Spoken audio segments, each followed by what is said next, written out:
Pak Firman, nah ini kalau saya lihat, mohon maaf kalau salah, sepertinya dunia teater yang sekarang ini, eee, 5 tahun terakhir ini sepertinya mati suri. Maaf kalau saya salah. Ya apalagi dukungan pemerintah, Pemda mungkin sebelumnya, itu kurang suportif banget. Benar apa gitu? Nah itu kenapa itu mungkin bisa? Selaku pembina mungkin ada hambatan apa yang bisa menjadikan gitu. Baik, saya selaku pembina masih istilahnya saya belum memberikan apresiasi kepada Ibu Asrul Sani yang Betul. sekarang ini Mutiara berani Sani. Putri Sani berani dia membuat pertunjukan yang Betul. mungkin saat ini teater itu sudah banyak ditinggalkan Betul. ya dengan dukungan teman-teman. Memang kalau kita dari seni apa seni pentas seni ini kalau nggak didukung, kalau nggak kita istilahnya datang ke sini dan sebagainya, tentu ini akan sepi kan gitu. Tentu kita juga Betul. harus menggalakkan teman-teman dari mungkin dari artis dan sebagainya untuk supaya tetap bisa mendukung, karena saya yakin artis-artis yang sudah kondang itu berasal dari ya dari teater ini Betul. kan gitu. Betul. Jadi harapan saya juga artinya ada dari pemerintah supaya nanti ke depan supaya bisa membantu supaya tidak mati suri, karena ini kan banyak dulu dari Sri Mulat kan dari teater juga itu bisa besar kan seperti ini. Oke. Jadi saya harapkan ke depan nanti juga pemerintah bisa mendukung dengan cara apapun. Misalnya nanti agar budaya ini terus sampai tidak tergilas dengan zaman. Oke. Terus kemudian apakah memang saat ini kurang minat dari generasi Gen Z segala macam terhadap dunia teater itu sendiri? Kalau zaman dulu kan ada nama-nama besar, Putu Wijaya, terus kemudian Ratna Riantiarno, Nano Riantiarno segala macam. Nah, apakah memang minat itu menurun drastis atau bagaimana? Jadi nyatanya sih memang sekarang ini ya memang seperti itu ya. Gen-gen yang sekarang ini ya anak-anak muda sekarang ini sudah seperti minat terhadap teater di sana. Oke, oke. Kenapa ya, mungkin karena zaman sudah berubah. Jamnya sudah berubah. Nah, mungkin kalau siapa Bapak siapa pun maaf. Pembina juga. Nah, mungkin ada kiat yang supaya bikin artis muda nih sekarang ini minat terhadap atau mungkin dicocokkan atau diperankan di dalam dunia teater ini. Jadi nggak cuma dia hanya nyebur di sinetron, terus namanya mencuat beberapa produksi terus namanya mencuat. Nah, sepertinya apa dunia teater ini bisa menjadi penggodokan buat mereka berakting lebih mumpuni lagi gitu. Komentarnya mungkin Pak.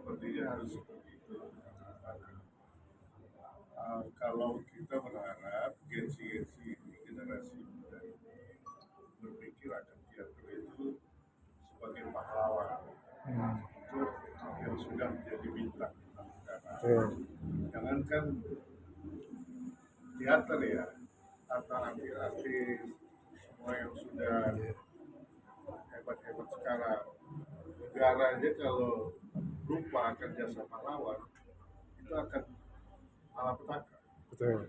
Apalagi teater semacam ini penting sekali untuk berpikir makna senior, makna sesepuh, makna pelopor itu penting sekali. Jadi, Oke.